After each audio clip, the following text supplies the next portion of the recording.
Jazz. And I'm Jake. This is a complete transformation. This is an original.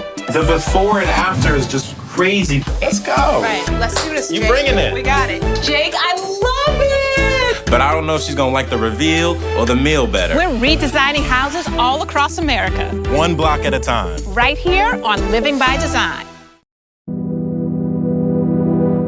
Lush lawns and tree-lined streets, the stately suburb of Houghton in Johannesburg has long been a favorite for South Africa's elite, including Nelson Mandela after his release from prison. But before we get into this area and some of the art scene, we meet Natasha Ube, Miss South Africa 2023, and find out about her hardships before rising to the top. Then we journey into the world of coffin art in Ghana, saying goodbye to the departed in style. Then we join Anne Mully to discover more about the city of Nairobi. I'm Balisa Dembe, and you're watching Afrimax. 5 years ago, Angel and I fell in love with a derelict 45-room chateau. This is truly beautiful. And since then, we've spent every spare moment bringing it back to life. This is beyond better than what I'd imagined. Now, at a time when so many of us are tackling jobs at home,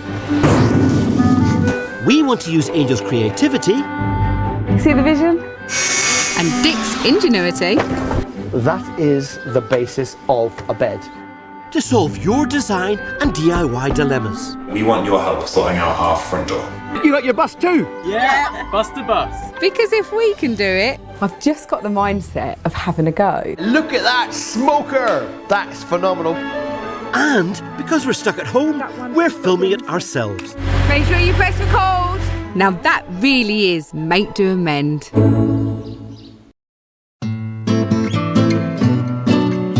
In this week's episode of Fresh Cut, I'll be showing you how to create floral designs using paper flowers. We'll then get a sneak peek behind the scenes of how these flowers are created, and we meet the talented lady who creates them.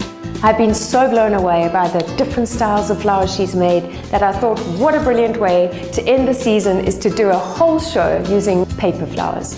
You don't want to miss this one. Fresh Cut, only on the Home Channel. Today in the Good Food Kitchen, Katrina's making her harissa chicken bake. I turned the classic Caesar salad into a Caesar sandwich.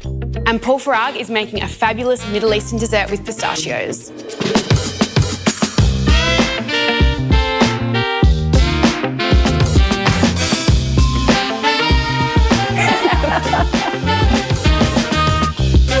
Amazing.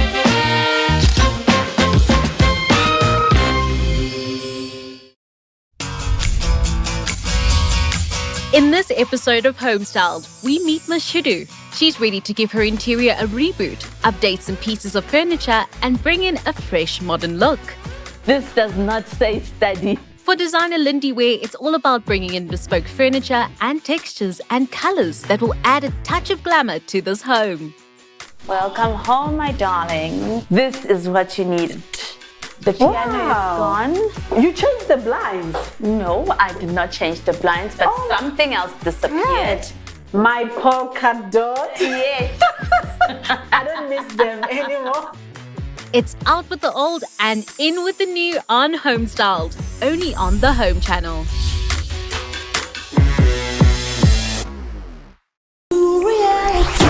When life gets busy, I want delicious food that's quick and easy to make.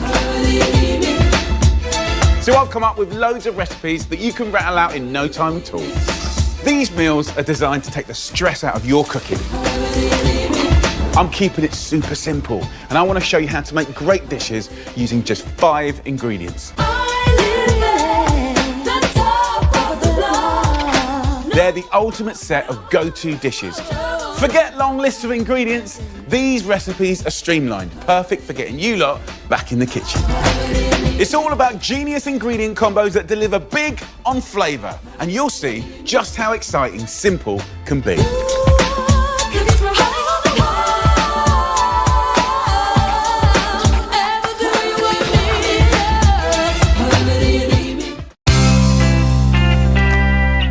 On this week's episode of Real Health, we take an in-depth look at the reasons behind the high incidence of burn injuries in the home, as well as practical solutions that can help prevent them from occurring. We explore the healing benefits of craniosacral therapy. We'll also be looking at whether or not inflammation leads to the brain malfunctioning. In our season finale of the Women's Health feature, we'll find out if there is life after menopause. We look at some of the helpful solutions to stop us from overthinking and therefore reducing stress in our lives. That's Real Health, only on the Home Channel. Gardening is your passion, digging in the soil is your pleasure, and growing your own food is your mission. We've got a lot in common.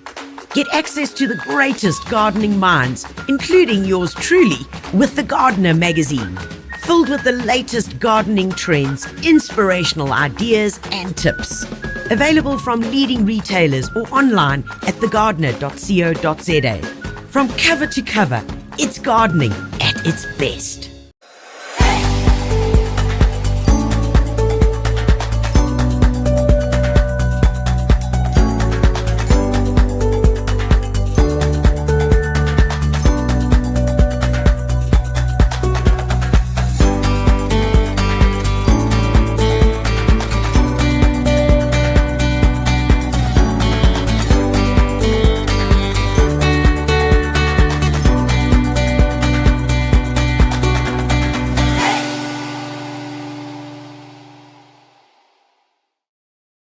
The Gardener Masterclass is proudly brought to you by Stark Airs, the foremost African commercial and home gardening specialists of globally sold premium seed and innovative gardening solutions, growing together for a sustainable future.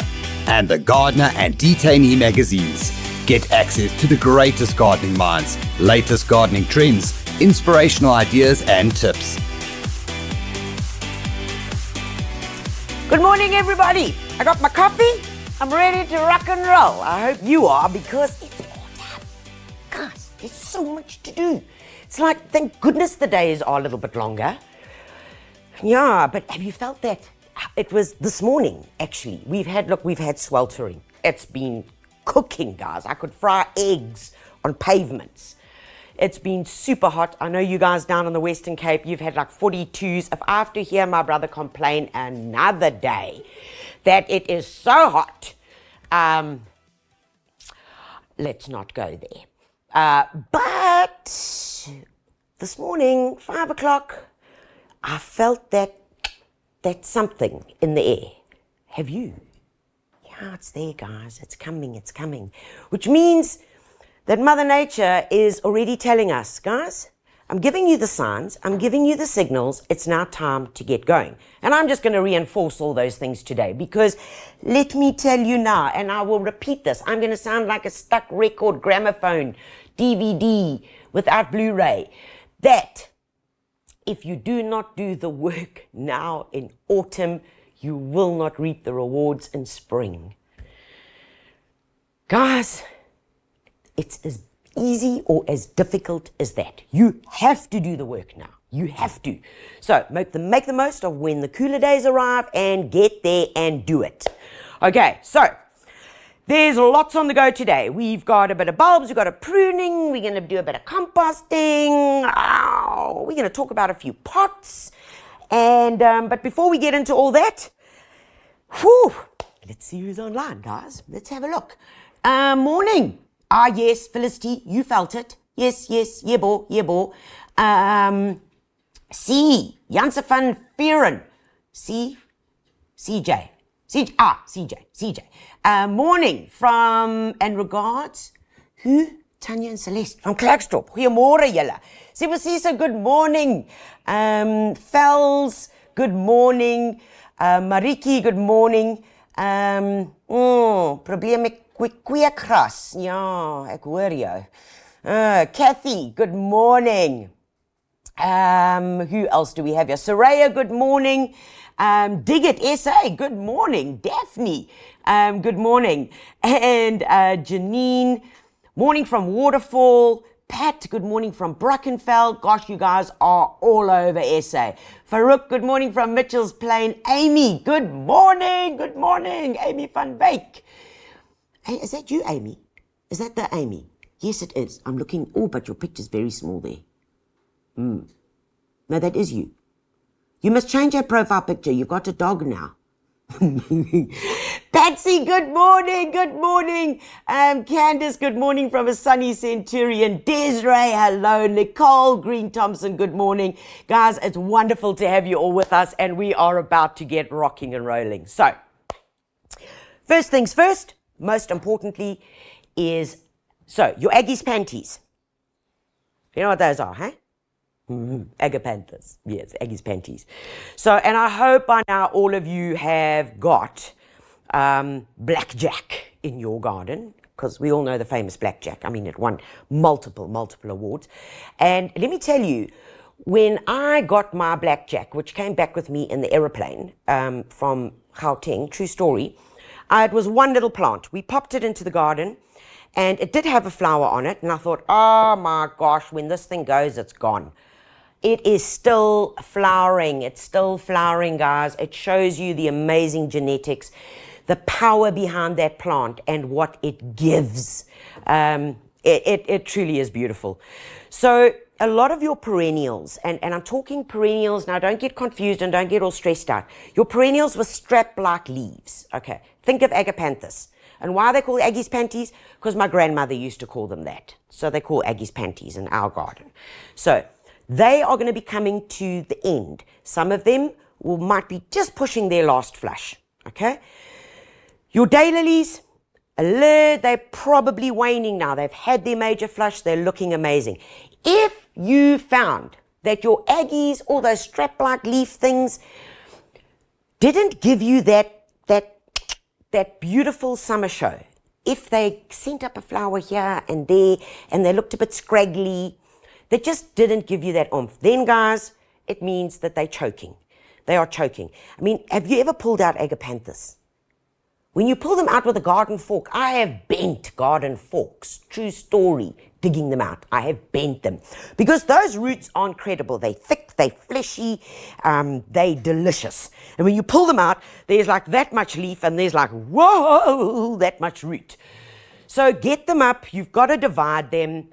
Whatever you do to the bottom, you don't have to plant all those roots, guys. You can prune them. And if you want anything detailed on that and anything more in depth so that you get it right, please go and take a look at our Garden Tube channel, because there's a whole thing on lifting and dividing perennials. But do it now. Okay, do it now. It's really, really important. That also goes for any other leafy things. So what is that? Your cannas, your arum lilies. Yeah, your arum lilies. So all of those that fit into that group. Okay, got it. Right. Guys, weeds are going ballistic, okay? You know, and there are lots of ways of dealing with weeds. There are lots of ways. There's sprays, you can put newspaper over them, you can smother them, you can kick them with your tacky. There are various ways of getting rid of weeds. But guys, the best way, please, when you see it, deal with it. It's like when you're walking along your path with your cup of coffee in the morning and you're walking along the gravel path and you see one little oakie there. He's like, yo, here I am. Just bend down and pick it up. Get it out. Pull it out. Remember, 1 year's seeding is 7 years weeding. Okay. So just nip it in the bud. Whatever, just don't let it flower. Even if it means in your lawn, and yes, I know the questions are going to start coming through. Even if it's in your lawn, just don't let them flower. Okay, if you don't have time to dig them out or to spray them or whatever, just don't let them flower. So put the lawnmower over them, behead them. Easy. Behead them, because then you are not going to allow for that next generation. Really, really important.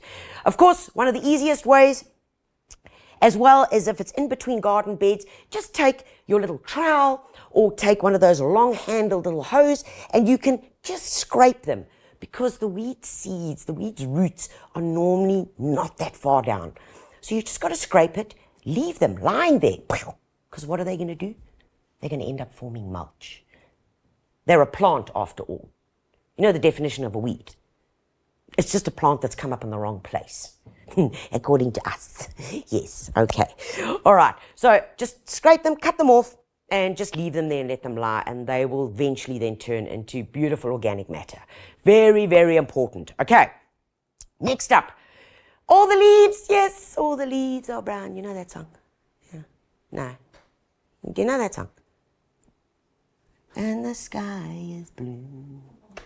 How does it go? Yes?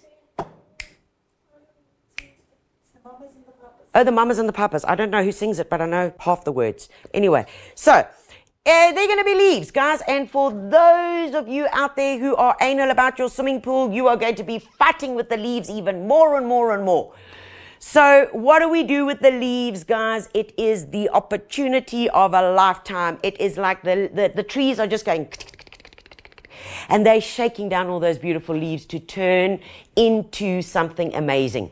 For those of you that put them into those blue bin bags and you wait for your municipality to come and fetch them, black star for you. Naughty, naughty. No, not acceptable, guys, because that has the ability to turn into something amazing. So, what does it turn into?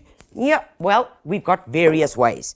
And, you know, if you don't want to rake leaves, and I get it, raking leaves is like, ugh. So get yourself a blower vac, and if you can get one of those battery-operated ones, just get the battery ones. Don't get those cords. Oh, by the time you found the extension cord, by the time you found the two-prong plug that somebody moved, you know, we've got a two-prong plug. That's a very big word, that's like saying chubby bunny. If you've got we've got a two-prong plug thief in this household. In fact, they're a serial two-prong plug thief. I have threatened to superglue them into the plug point. Do you have that? Come on, tell me I'm not alone. Make me feel better. Tell me that I'm not alone. Seriously, I hope I'm not alone, or else I have a serious complaint. Anyway, what happens? So we get the leaves, okay? So you've used your blower vac or whatever it is, and we have got loads of leaves, and what we do is we just pop them into these black bin bags because we end up with a whole lot. We end up with like kind of too much, okay? So they either go into the black bin bags, and this is generally when we start having like overproduction, serious overproduction. So this is like what we're left with, and you probably all see this. I mean, you know all this stuff. It's just, this is everything, okay? So some of it we blow into the garden beds, which will then end up, oh, and I got a little bit of wildlife coming along here for the ride. Hello, big guy. Okay, back in you go. So most times use a very thick micron black bin bag, else you're going to end up with some tribals. Okay, so a lot of it goes into here, a lot of it goes into the compost heap, and a lot of it goes straight onto the garden beds to form a beautiful mulch. But whatever you do, you are not going to throw it away, please. So what are our options when we've got this? So let me get rid of this boy over here, and this is what we can do. Number one, we can turn it into leaf mold, which is the most beautiful. Oh, look at it. Just look at it. I wish you could smell it. I think I got some on there. Tastes good. It smells, it's earthy, it's organic, it's breaking down, composting, turning into, look what we end up with, turning into soil. Leaf mold forms a beautiful look, and we've even got a worm that's coming along here for the ride. So, guys, this is what happens, and if you want to know how to make leaf mold, please take a look at our YouTube channel because we have done it many, many times. But I'm just going to give you a quick tip. It's really easy. All it requires is a black bin bag, and you are from zero to hero. And the last bit I want to say to you about leaf mold is make sure that you write in a white Koki pen on the black bin bag, do not throw away, because somebody in your household will think it's rubbish and throw it away. But this stuff is the stuff of champions. What do you do with it? Well, you put it around your plants. You mulch once you've pruned. You can sieve this and create the most beautiful organic medium to germinate your seeds in. So many different uses. Okay, so that's the leaf mold. Eventually, from the leaf mold, we're going to end up with compost if we let it go that one step further. But, okay, I'm talking compost. I can already hear you moaning. I don't have enough space for my compost heap. Oh, it's going to bring the rats. Okay, guys, compost heaps are, yeah, I get it. Some of you don't want to buy them. You don't want to make them because you don't have space. So last night, I was like hanging around and I'm like, so what is an easy way to make a compost bin? Okay, easy, affordable. Because some of you don't have space. Yeah, you're in townhouses. I get it. You're in small environments and they don't want to see this big thing. All right, so what we did was, is really, really easy. So I went to the garage and I found this roll of fencing. You can see it's pretty old. It's got like probably 100 spiders in here, spider nests and stuff. So I cut a piece of this, 1.6, cut a piece of that, and what did we cut it with? No, we did not use the pair of secateurs to cut it. No, you're just going to use one of these cool wire snips. You see that? Every household needs one of these. Yeah. So all we did was we cut that, and I'm not making the whole thing here because it will just take up too much time. I literally laid it out on this table, okay, that wire. Laid it out, put a brick on each side. I then cut a piece of weed guard, okay, the same length. Lay the weed guard over the mesh, okay, nice and easy. Then took one-time screwdriver, made a whole lot of little holes, dink, dink, and please, this is secret tip. Yeah, when you've made the holes and you're going to use your good old faithful cable tie, because every DIYer needs cable ties, you're going to take your cable tie, make two little holes, put it through, but you're not going to put it through here where it can move up and down. Put it through over a join. Do you see that? So then the weed guard doesn't move. Okay, do you see that? The weed guard's not going to move. It's not going to move that way. It's not going to move that way. Put it together.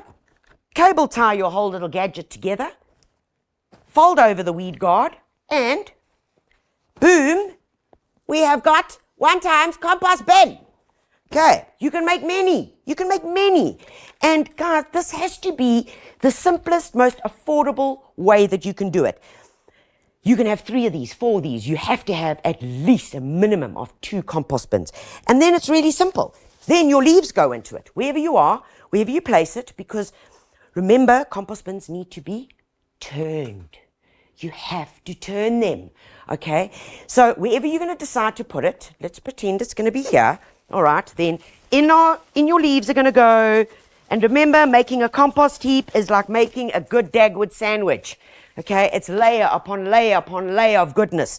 And whether it is green, whether you're using the lawn clippings, whether you're using some cardboard, egg boxes, tea leaves, coffee grinds, eggshells. Remember, compost heaps are strictly vegetarian. Vegetarian. In fact, I think they vegan. Yes, they vegan. Okay? So layers and layers and layers. And what is important, because where most compost heaps fail, is in the following very, very simple observation.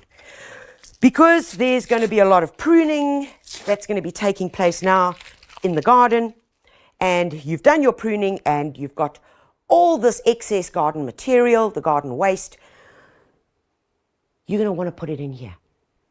The smaller you cut it, the quicker it composts. Do not put in tree trunks, stems, huge branches. It's logic, guys. Cut it up fine, put it into here, layer upon layer upon layer. So if you want compost like this, which is this beautiful stuff, look at that. If you want compost like that for free, within 6 to 8 weeks, this is what you got to do. And it's really easy because we've done layer, layer, layer, layer, layer. Once every 2 weeks, you've got to do this. You take this good stuff over here. You got to give it a good shake. Now it's called compost activator. Guys, you might not think it's got the oomph, but it's got the oomph, okay? So in here are living hohos, living hohos that you can add, and what they do is they're living microbes, so they help the breaking down process of the leaves. So as soon as we add these things together, the natural process will happen, but we're going to turbo boost it. And that's literally what we're doing when we're adding this stuff in. So 23 different strains of really, really good microbes, living microbes, and all it is 50 mils. Yeah, that's about it. You could even go 100, guys, because you can never add too much. So that's the beauty of it. This into 5 liters of water, and here is the tip. 5 liters of water, guys, preferably rainwater, not chlorinated. So if you do take it out your tap, let it sit for at least 24 hours, and then, because you're adding something living, this is alive. This is like yeast when you want to rise and make bread, okay? So you don't want to kill it with any chlorine or any chachas that is in the water. So rainwater, 50 mils, 5 liters of water, and then you just pour it on, okay? You can dilute it into a watering can, and you just then pour it on. You do that every 2 weeks, guys, and then once a month, you just lift this guy up. Lift them up, okay? Yeah, so everything falls out. Turn your compost heap, put it back, and what is important is that you cover it. Because if you cover it, remember you're trapping in all the heat. You're trapping it in, you're keeping those little hohos really happy. What do you cover it, guys? Let's not overthink it. You either cover it with an extra bag of leaf mold or your leaves, or you just take one of these black bin bags and you line it with that, or even just a bit of weed guard. Don't overthink it, everybody. Don't overthink it. Biggest problem is overthinking. Okay, now let me move my said compost heap across there. So guys, compost activator, every 2 weeks, pop it in. It's really going to give it that punch and just make it get there much, much quicker. Because we're all impatient creatures. We are all impatient, and what we want at the end of the day is to be able to take this and use it. And that, I find, and it's such a simple thing in gardening, but I am continuously amazed that leaves and sticks turn into this. Think about it. It is quite amazing, and it has so much to add to your garden. So much. Okay, so yeah, that's the compost maker. Yes, I am slightly obsessed about making compost. I will own it.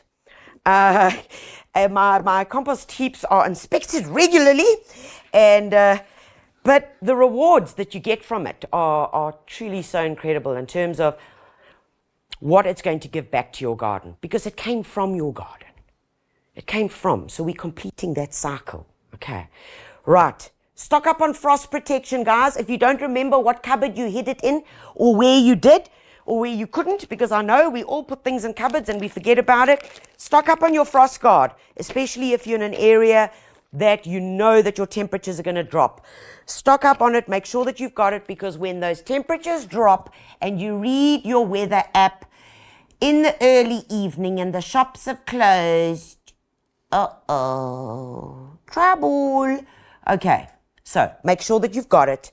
And remember, you don't have to take it off. Plants can live with the stuff on it. They can grow and live. That's why it's a good product, and it protects your soft plants, especially like these beautiful coleus in this front pot over here. And man, I mean, autumn allows certain plants just to like come alive and flourish, and they truly are doing their thing. And a lot of plants that are doing their thing, I'm going to touch on with them just now. So I want to see here. Did anybody get my song? No, but they agree with the plug. They agree with the plugs that walk out the house. Oh, hallelujah. I'm not on my own. I thought I was going mad for 1 minute. Okay, right. Guys, hedging. Your hedging plants need a light trimming, okay? You're going to be giving a light trimming now, especially if you are in the areas where the temperatures do drop very, very quickly. So you're going to give your hedging plants their last little trim. So whether it's topiaries, whether it's your hedges, whether it's box hedging.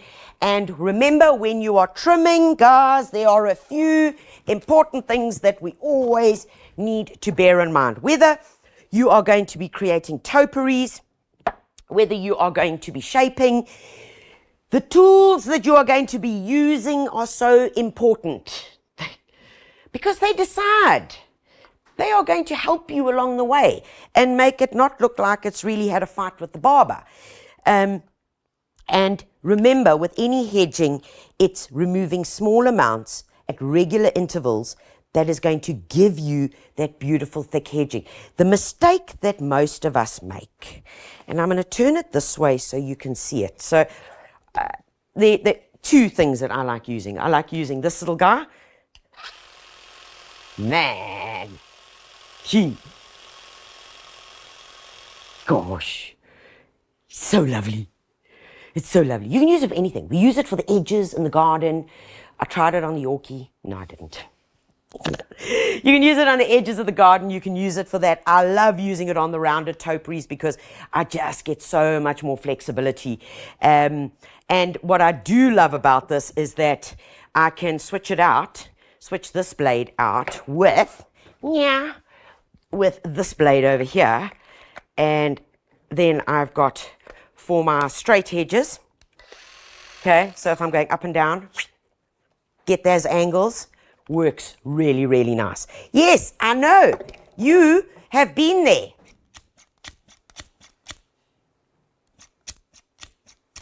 Halfway through, you need a coffee break.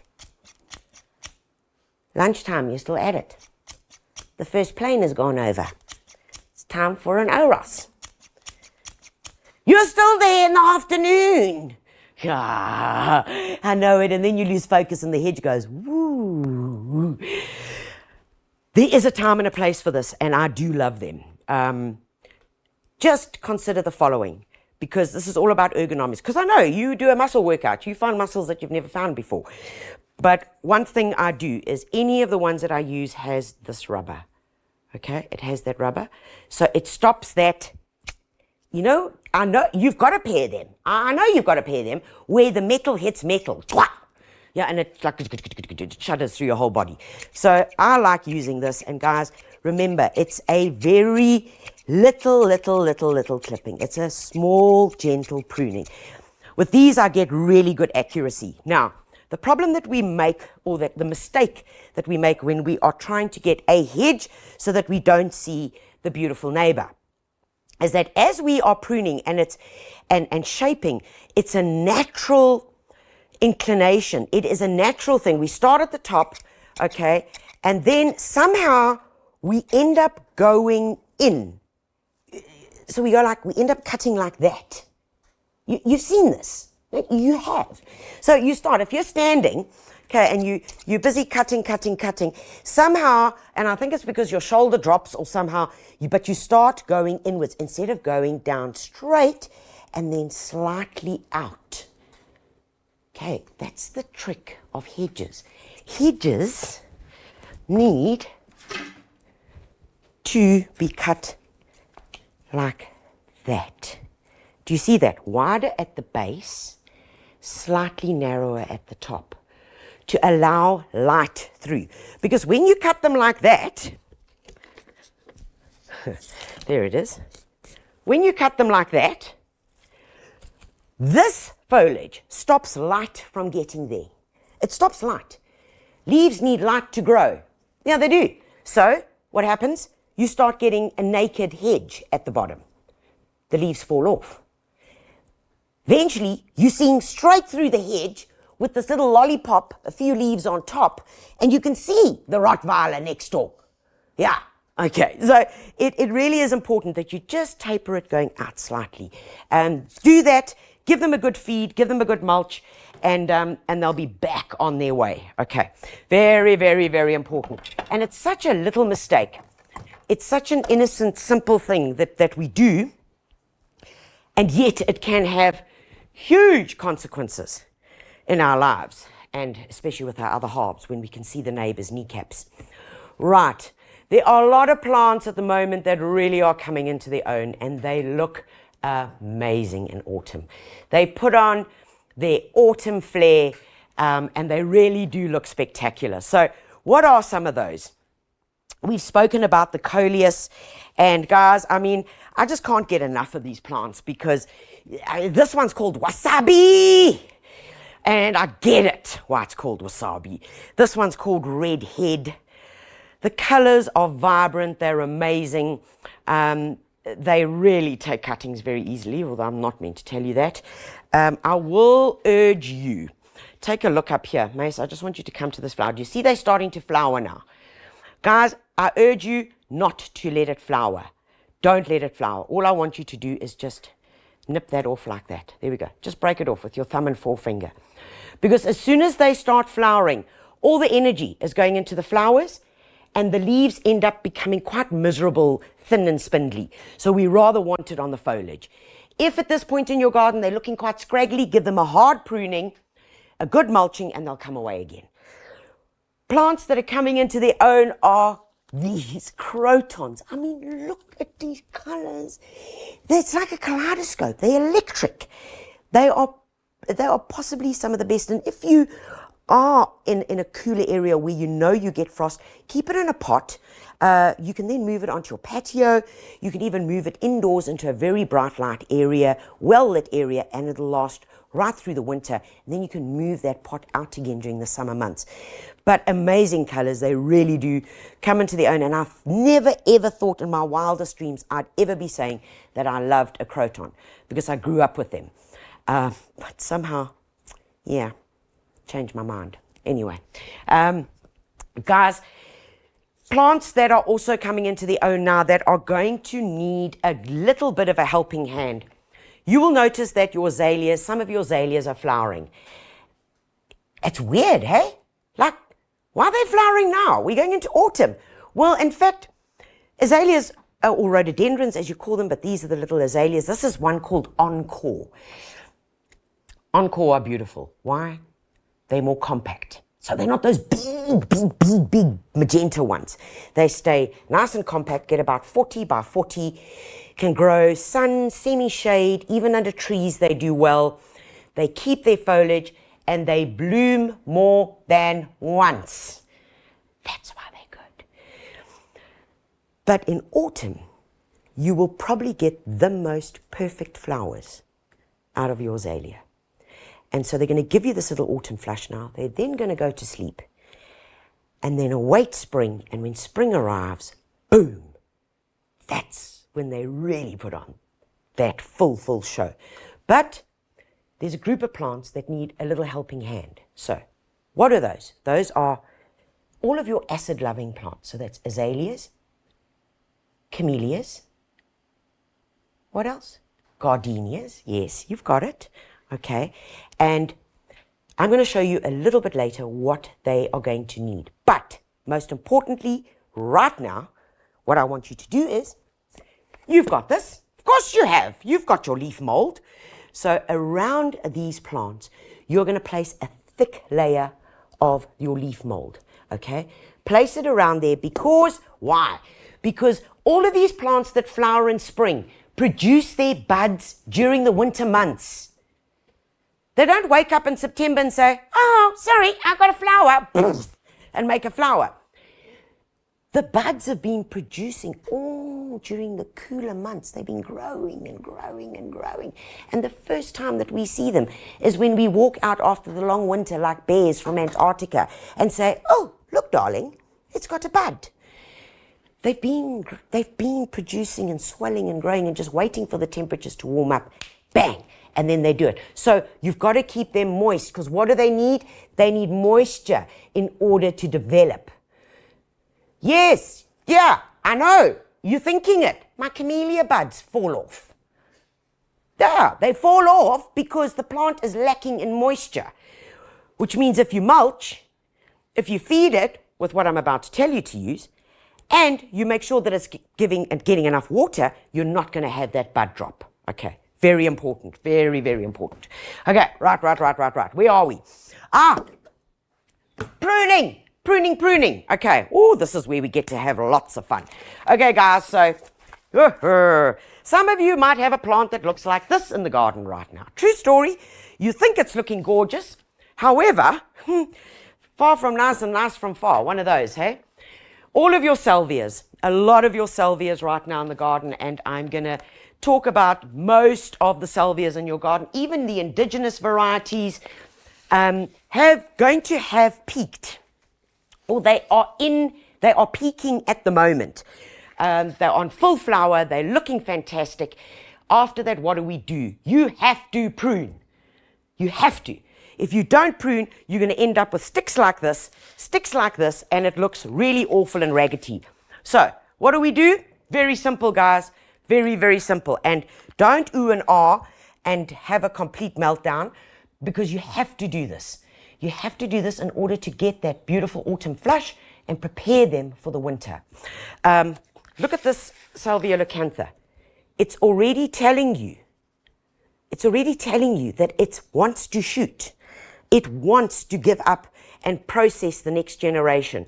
So, general rule of thumb, any plant, remove 2/3, leave 1/3 behind. So, remove 2/3, any thin, spindly growth, remove that. Okay, that is going to end up in our compost. Okay, and there we go. And yeah, we'll do that. These I will, no.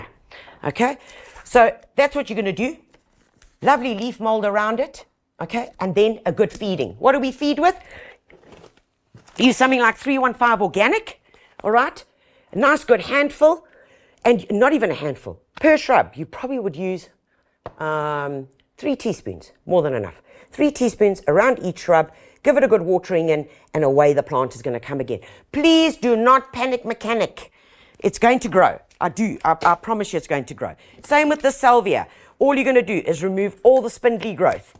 There will be quite a bit of dead growth in here as well. So get rid of that first. And it's also a great time to take cuttings.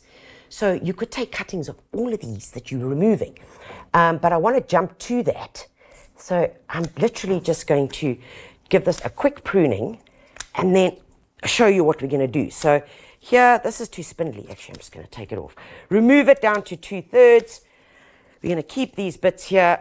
And I'm going to keep spindly growth, get rid of. So you see, we're removing dead spindly growth. We are leaving 1 or 2 of the strong stems, which is what we want. And then it will simply just renew itself. Plants are amazing. They really, really are. So, pruning. I love pruning. It's very therapeutic.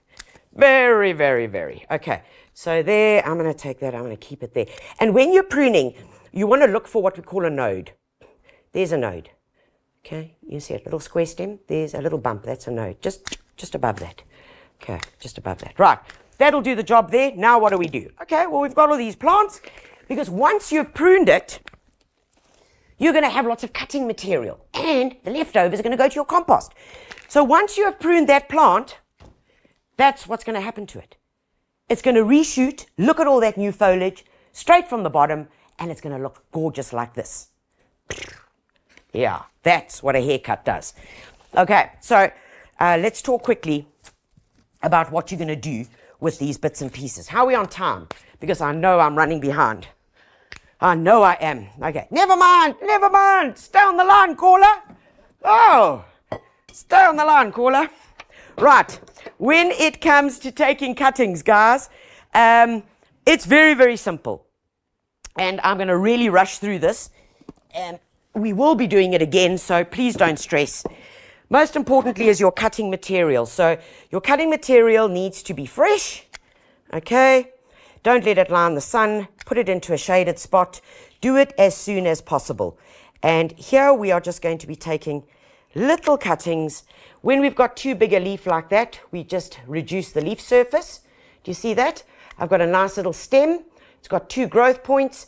That's all I need. Plectranthus, most of your soft perennials, it's a great time to take cuttings of them now. So that's it. I could be here all day and I could take loads and loads of cuttings, but let's show you very quickly how to get it right. What we want is a bit of palm peat. So the palm peat goes into our tray, into a pot. You can put them into anything, guys. But most importantly, just use the palm peat, because the palm peat is going to do so much. Now, we know this beautiful stuff. We know that it starts in a block like this, in a block like this, and it ends up making 5 liters of this beautiful stuff. Okay, 5 liters of water in here, leave it. No, you don't cut the block in half. No, have I jumped ahead? What am I doing? Oh, never mind, I'm on track. And you don't cut the block, you put the whole block in here and decompose the whole block. And then when you finish using it, put the lid on the Tupperware and hide it. Okay, very important if you want to get good cuttings is to use hormone powder. Okay, down a root. It's called, you get 1, 2, and 3. Okay, they're for different types of cuttings. You get softwood, semi-hardwood, and hardwood. Okay, most times the one you're going to use the most is number 2. Number 2 is the one you're going to use. But here are quick things. A little bit, too much. And I'm going to tell you why. Little bit into a bucky. Okay? And the other one. In the other one, you're going to add a wee bit of water. A little bit of water. Okay? You take your cutting. Take your cutting. Dip it into water. Dip it into the rooting powder. So this is a hormone powder which encourages rooting. It stimulates rooting, which is what all the clever people out there use when they're taking cuttings. From there, straight in to our palm peat, and what I use is a chopstick. One of the easiest things. You hold it and you firm it down. That's it. Next one. Dip, dip, in it goes. Here we go. It's the most gratifying thing you can do. Okay. That's it. If you've got one of these little propagators like I've got, fantastic. You then give it a good watering. Once they're in, a nice watering. And in your second and third watering, because when we put this on here, like that, and we close the lids, it forms its own little environment. And you don't have to worry that they're going to dry out. However, next time you're going to water, how do you know the next time you're going to water? When this changes color, I would then suggest that you add some of this Turbo Boost material. This is Turbo Boost Cowabunga stuff. Okay, it's Calpac, it's a seaweed solution that just helps the plants, give them a little bit of oomph. It's like having a little vitamin B injection. Dilute it into water, into your little watering spout here, and you give them a water. Anything that looks like it's sick or it's got a cough, you can do that. Just give it to them. Don't you drink it. Okay, right. Next thing. We've all been collecting rainwater, guys. Yes, we've been collecting rainwater because winter is coming. Unless you live in the Western Cape, then the rain is coming. But still, you are going to be collecting. And it's really important, and I know that some of you have experienced this, where all of a sudden, when you start using the grey water, that, oh, yeah, the water starts stinking. It's stagnant water. And of course, you're not adding chlorine into it because you're going to be using that on the garden. Okay, so what do we do? What do you use? Guys, we use this by the gallonful. In fact, on the other side of the studio here, I have 5-litre buckets of it. In fact, I think they're 20 litres. They're big things because we catch a lot of rainwater and we don't want it to go to waste.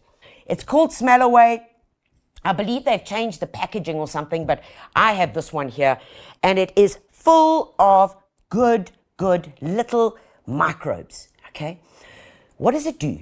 So, very big explanation, but bottom line is it's got 23 different genera of beneficial microbes, which basically creates in here, per gram, you are going to get billions of good microbes. They have the ability to break down lipids and long complex protein, these things, which is what creates the smell.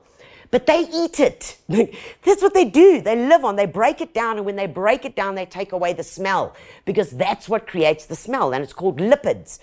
It's really easy, guys, and if you want one of those, if you're not on a municipal sewage system, like if you've got a septic tank, You can also add this to your septic tank, and it's really easy. I mean, it's like 100 mils, glug, glug, glug, into your toilet, flush it, poof, there it goes. Or straight into your water tank. 100 mils, pour it in, and that's it. It's very easy, very, very easy. And the microbes do their thing. So that really, really does help, and it stops that, that stinky. Okay. Gosh, I think I need a cup of tea. So we are getting into a very important section now, which is what you need to be doing on top of what I've just told you. So stay right where you are, because we'll be right back. Fuck.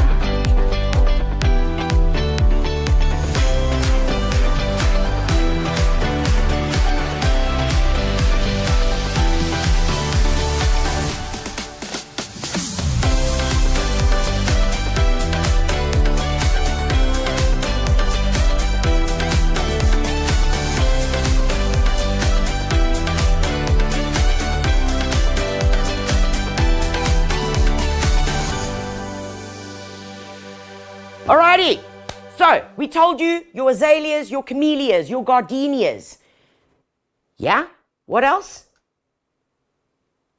Hydrangeas. But we're going to get to those. So, you know that you've got to put the leaf mulch around them. You have to, guys, have to. And please, especially naked soil. You know, I often say, think about nature. When you're walking in the veld, when you're walking in a forest, when you're looking at a hillside, do you see a plant sitting, or a tree, or a beautiful shrub growing with just naked soil around it? Do we see that? No, we don't.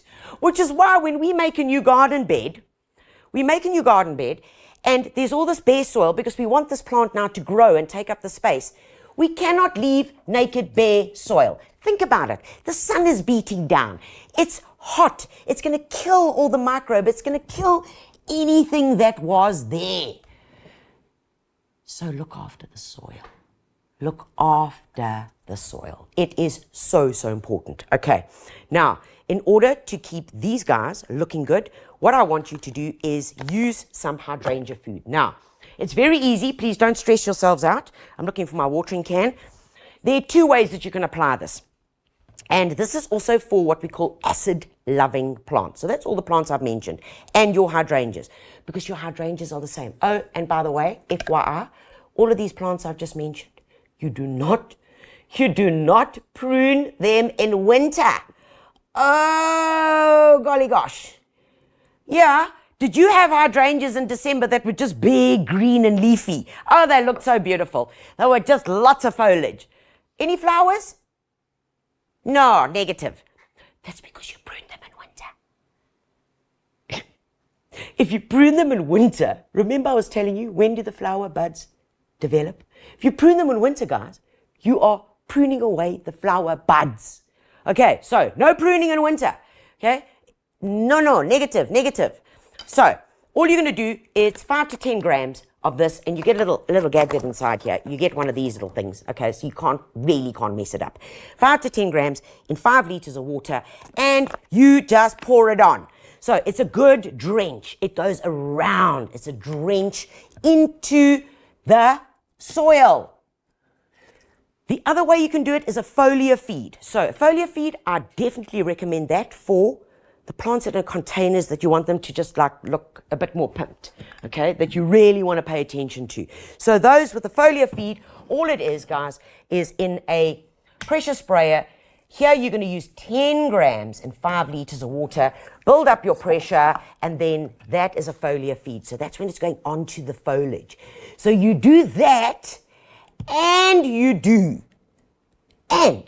then do the drench around it. Okay, so that's that. Next thing, color. We all want color, guys. We all want color. And if you have got some of these or any flowering indoor plants, whether it is a beautiful anthurium like this, isn't that pink lovely? Oh, I saw a white one the other day. Man, I saw a white one. I was like, I want you. They are completely, they're quite an enigma to find the white one, but I did see a white one, and it was on Facebook the other day. I saw a yellow. Oh, my knees went weak. It was from some oakie that was visiting Holland. I nearly messaged him and asked him to bring it back in his socks. But anyway, so colour.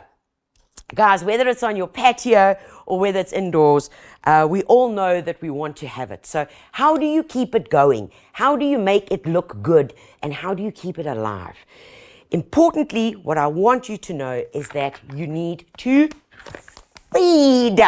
Feed. It's very simple. It's very, very simple. Because remember, whether it's a beautiful orchid like this, and I've created such a mind dump of plants around here, I can't even get round. So whether it is a beautiful orchid, just like this, that is in flower and looking spectacular, because a lot of them come into flower now. Your cymbidiums are going to flower during the winter months. Your oncidiums are in flower now. They are looking spectacular. And this has the most beautiful fragrance. So, and some of you might have that moth orchid and you're saying, how do I keep it alive? It's very, very simple, guys. It's about keeping your moisture constant. Don't let it dry out. Give it a misting on the very hot, dry days. And feeding. Feeding. Because remember, this plant can go nowhere else to get its nutrition.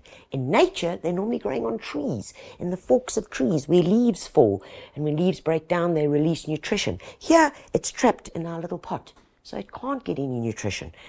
So there are two things that I want you to use, and it's very simple. Don't overcomplicate it, and no ice cubes. No ice cubes for no orchids. You hear me? Please, that is nonsense. Okay? So all I want you to do is use one of these, either one of these, depending on where it is. Now, strangely enough, so this is called flowering orchid. So you use this when your orchid is green, when you want it to flower. This is when it is in flower, shortly after flowering.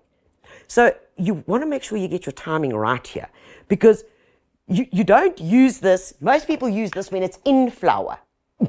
It's the wrong way around. No, it's to make it flower. It's to make it flower. Okay, so it's very easy when you're doing that, guys, and I want to show you how to make it last longer. How to make it last longer, because when we have got a whole lot of plants, when we got a whole lot of plants, and we don't want to go around with a watering can, and we've got a whole lot of children and babies, just like this little orchid, and we need to water them, and we need to feed them. Excuse me. This is one of the simplest, quickest ways that you're able to water and feed at the same time. So this one, we want it to come into flower, okay? So we are going to want to get it to flower. So it's very, very easy. 5 to 10 grams into 5 liters of water. Give it a good shake up, okay? And all of those little things will not dissolve. So please don't stress about that, okay? And I always add a bit of Turbo Boost. Okay. Mix it up. Pop the plant in there. Give it a good watering. Let it sit in there. And you know, whilst you're doing this, which is why I also love it, whilst you are doing this, a whole lot of things are going on. Number one, you're actually looking at the plant. You're actually going to inspect it to see if it's got hohos, if it's got nunus, if it's got a disease, if it's not happy. You leave it there. You leave it. Let it absorb everything. Beautiful. Leave it for about 20 minutes. And you do that every 2 weeks with your indoor plants, any of your specials, your orchids that you want to flower, and life just happens. And you've saved a whole lot of plant food. Okay, nice and easy. Okay, next up, veggies. Guys, yes, it's autumn. One of the most important times of the year in order to get your veggie garden looking amazing. Of course, with the cooler season comes all your brassicas. What are brassicas? Broccoli, cabbage, yeah, cauliflower, what else? Brussels sprouts, yeah, mustards, yep, what else? Kale, Yeah, all of those things. You've got to be sowing them now, okay? And I'm not going to go into seed sowing, guys, because you've seen that a million times. And if you don't know how to do it, then make sure you check out Garden Tube, because I've got some great tips on there on seed sowing. However, I am just going to tell you this, one extra bit of info. We all have our different quirks on seed sowing. Oh, by the way, the reason why I emptied some of this, which I never told you, into here, this was my Dinah root hormone powder. If the cutting that I was using was diseased, it had a virus, it had a bacteria, when you are finished with this, you throw it away. You do not put it back into the container. You do not. If you put it back into the container and there was a virus or a bacteria which we can't see, guess who's spreading the love? Okay, so you throw that away. You do not ever put it back inside there. It's such a small thing. It's such a small thing that has ruined large corporations and growers who grow thousands of plants simply because of that. Okay, so guys, what do you sow now? The world is your oyster. Literally, the world is your oyster. From carrots to radish to spinach to turnips, and don't bash the turnip. They are good. As long as you pick them young. As long as you pick them young, they are good. Don't let them get this big. No. Pick them nice and young because they're delicious and yummy. Cauliflower, Great Lakes lettuce, sow them now. And I'm going to give you one quick tip. If you are sowing something that is very, very fine, like this, lettuce Great Lakes, best lettuce, crisp, crispy lettuce. The seed is small, guys. The seed is small and fine. And it tells you, oh my, yes, just, yeah. Yeah. And you all get stressed out and nervous. Like, don't sow the whole packet. Please. What are you going to do with 1,000 lettuce? You'll go and open up a spaza outside Woolworths. True story. But you know, I don't know what you're going to do unless you've got a big family. So remember, you're going to use the palm peat. Okay, you're going to use the palm peat if you're sowing directly into the garden or if you are sowing into trays. What is important, and this might help you guys, is if you need to bulk up the seed, because I don't know about you, but when I've got the seed in my hand, okay, I've got the seed in my hand, now I'm starting to sow. Concentration, okay, because now you somehow have got to get this distributed evenly in the diameter. Really? It's like chunks of seed start going down into the holes, and you're like, I can't get this right. Okay, yeah, I know, I'm with you. It's okay. So what I do, I either use mealie meal, no brand, or flour. Okay? And I take my seeds and I dump them into there and I mix them around. Because, hey, caramba, I now get to see the seeds. They're now bulked up. And let us pretend that we are sowing. Okay, let's pretend that we are now sowing into little pots or whatever we're going to be doing, and we keep it very, very simple.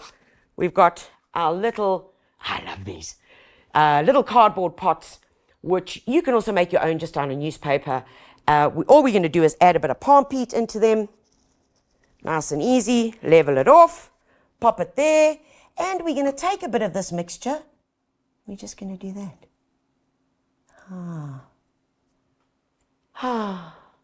Isn't that so relaxing? Because I know, because I've mixed it in here, I have got some seeds in here, and I've got some of the flour, and I also know, or the mealie meal, where it is. I can now see where the white is, where I sowed. Life is much simpler and easier, and much calmer. And I know that the seed's not going to come up next door. True story. Okay. Guys, also, sweet peas. I know you all want sweet peas, and you're all going to want to sow them now, because if you don't do it now, it's going to be too late. So, in terms of winter color, there are so many varieties. But, please, depending on what you're wanting, whether it's the dwarf little sweet peas or whether it's the tall climbing. This variety is spectacular. This is a Villa Roma. She's more fluffy. She's a bit more voluptuous. She's got this beautiful, what do you call one of those things? Oh, she's like a Spanish dancer. Yes, they've got those fluffy, ruffled things. Like a Spanish dancer. She's quite voluptuous. Well, I don't know. Anyway, so this has much more petals. And, you know, the more wavy it is, like a bird, the more fancy it is, the more beautiful it is. So whether you're wanting the dwarf or the tall climbing, get sowing now, all right? But with sweet peas, and I want to show you the difference. So this over here, what we did was, before you sow, the night before, and I want to show you the difference. It is so amazing. Look here, come in nice and close. These have been soaking in water overnight. Oh, wait, let me get rid of some of that water because then you might be able to actually see what's going on. So you soak your sweet pea seeds overnight. Really important, guys, because sweet peas, look at the difference. They've got this hard outer shell. They really are hard and almost impenetrable. So if you don't soak them, look at this here. How am I going to do this? I'm actually going to do it like this. I'm making a terrible mess here. So just look at this difference here between what was soaked overnight and not. So you can see the size in what we had was that compared to that. So overnight, they have absorbed the water, just leaving in this little bowl. They've changed color because the little outer husk, this tough outer husk, has become softer because I can now even just tear it with my nail. If I didn't do that, imagine how long this little guy is going to take to germinate. Imagine. Okay, so soak them overnight. It'll make the biggest difference. Okay, very, very important. Right, from that to African daisies, to calendulas, to what else? What else have we got? Gosh, I'm hitting a blank here. Bokbai fahies. Have you not sown bokbai fahies? Oh, they are the nunuest little succulent little fahi that you can sow directly in situ. Millions of seeds in here. And it's the finest seed in the world. But they will come up year and year and year and year on. Okay, guys, I think I'm right out of time. But before I go, what I do want to tell you is that if you are still seeking more information and more on what I can help you with in your garden, and the last few tips, before I get there, the last few tips. Guys, as temperatures start cooling down, lift the mowing height on your lawnmower. Lift your mowing height slightly because your lawns are going to start going quieter. They're going to start going into a slight dormancy.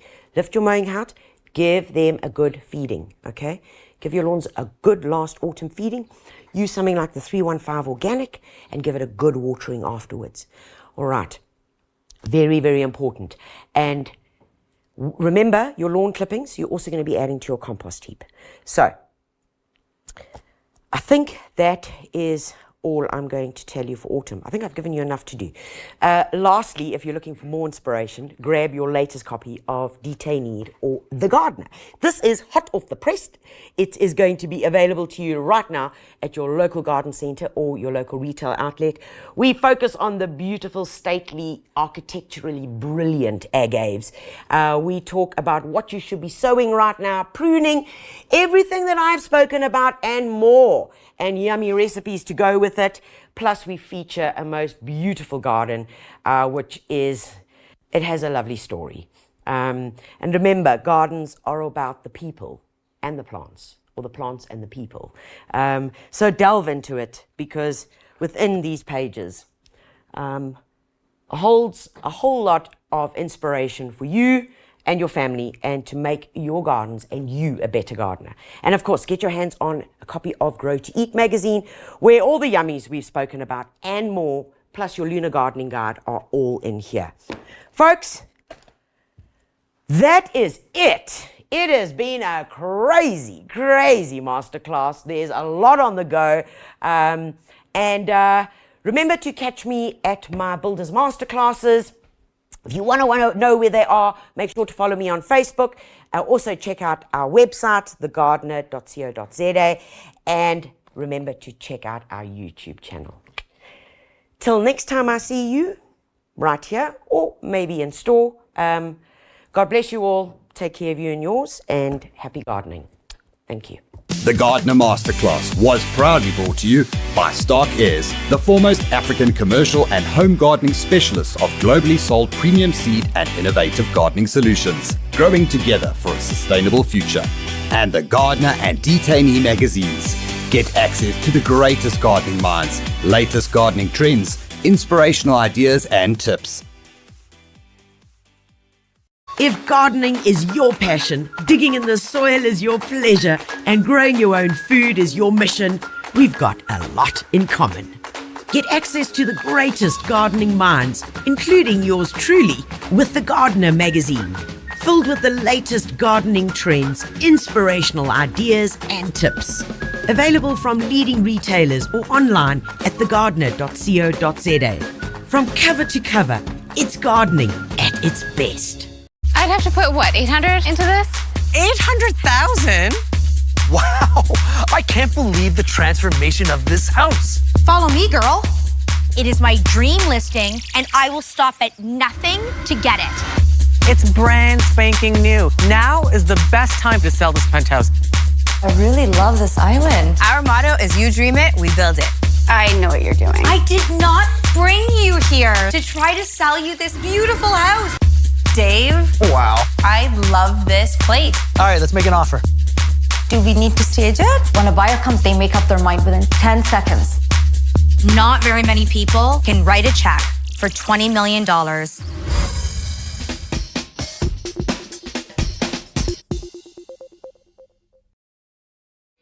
This time, relocating hard-pressed house hunters calls for some tough talking.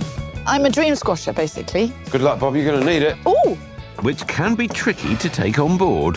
Pear tree, apple tree. I'm not sure what to think at the moment. Unless we're very direct. Wildly impractical. It's not making me excited. You'd be no help. But it's the end result that counts. I love it. I love it. You really like this house? Sold. So this is location, location, location.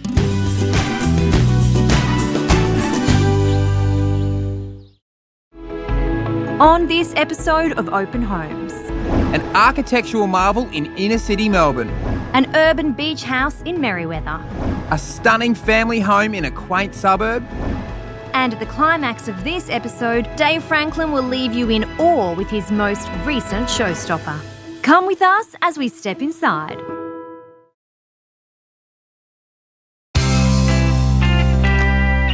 On this week's episode of Real Health, we take an in-depth look at the reasons behind the high incidence of burn injuries in the home, as well as practical solutions that can help prevent them from occurring. We explore the healing benefits of craniosacral therapy. We'll also be looking at whether or not inflammation leads to the brain malfunctioning. In our season finale of the Women's Health feature, we'll find out if there is life after menopause. We look at some of the helpful solutions to stop us from overthinking and therefore reducing stress in our lives. That's Real Health, only on the Home Channel. Lush lawns and tree-lined streets, the stately suburb of Houghton in Johannesburg has long been a favorite for South Africa's elite, including Nelson Mandela after his release from prison. But before we get into this area and some of the art scene, we meet Natasha Ube, Miss South Africa 2023, and find out about her hardships before rising to the top. Then we journey into the world of coffin art in Ghana, saying goodbye to the departed in style. Then we join Anne Mully to discover more about the city of Nairobi. I'm Balisa Dembe, and you're watching Afrimax.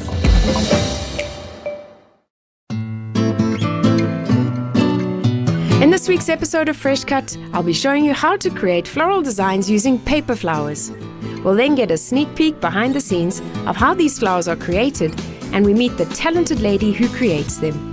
I've been so blown away by the different styles of flowers she's made that I thought, what a brilliant way to end the season is to do a whole show using paper flowers. You don't want to miss this one. Fresh Cut, only on the Home channel. Today in the Good Food Kitchen, Katrina's making her harissa chicken bake. I turned the classic Caesar salad into a Caesar sandwich. And Paul Farag is making a fabulous Middle Eastern dessert with pistachios.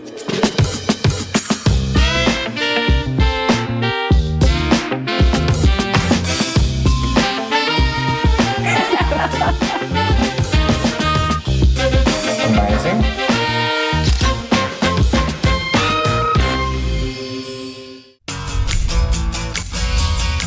In this episode of Homestyled, we meet Mashudu. She's ready to give her interior a reboot, update some pieces of furniture, and bring in a fresh modern look. This does not say steady. For designer Lindy Ware, it's all about bringing in bespoke furniture and textures and colours that will add a touch of glamour to this home. Welcome home, my darling. This is what you needed. The piano is gone. You changed the blinds. No, I did not change the blinds, but something else disappeared. My polka dot. Yes. I don't miss them anymore. It's out with the old and in with the new on Homestyled, only on the Home channel. However big or small, our homes should be a haven. Please come and help us. But it's not always easy keeping a house in order. We're so embarrassed to have anyone round. Nothing really works. Everything's broken. It is a nightmare to clean. It takes forever. But help is at hand. Just like that. You can take back control of your home. With clever, common sense hacks It's all gone. that don't bust the bank balance. I would have been there for years trying to do this by hand. Where did he get his brain from? Oh my God. We'll show you how you can make life-changing improvements in just 24 hours. Nice and clean for mummy. Yay! And on a minimal budget. How do you think of these things? You managed to do this in a day. Oh my God! Wonderful. I love it. Wow!